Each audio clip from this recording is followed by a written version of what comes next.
বাংলাদেশে কক্সবাজারের উখিয়ার কোতুপালং রোহিঙ্গা ক্যাম্পে অগ্নিকাণ্ডে 4 শতাধিক বসতঘর পুড়ে ছাই হয়ে গেছে। ঘটনাস্থল থেকে দুটি শিশুর মরদেহ উদ্ধার করা হয়েছে। মঙ্গলবার দুপুর 1টার দিকে উখিয়া 1 নম্বর ক্যাম্পে অগ্নিকাণ্ডের এই ঘটনা ঘটে। পরে ফায়ার সার্ভিসের 6টি ইঞ্জিনের চেষ্টায় আগুন নিয়ন্ত্রণে আসে।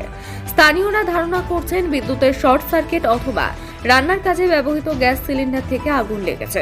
বিষয়টি নিশ্চিত করে উখিয়া থানার ভারপ্রাপ্ত কর্মরত ওসি আরিফ হোসেন বলেন, ফায়ার সার্ভিসের 1.5 ঘন্টার চেষ্টায় আগুন নিয়ন্ত্রণে এসেছে। আগুনে প্রায় 4 শতাধিক বসতঘর পুড়ে ছাই হয়ে গেছে। দুটি শিশুর মরদেহ উদ্ধার করা হয়েছে।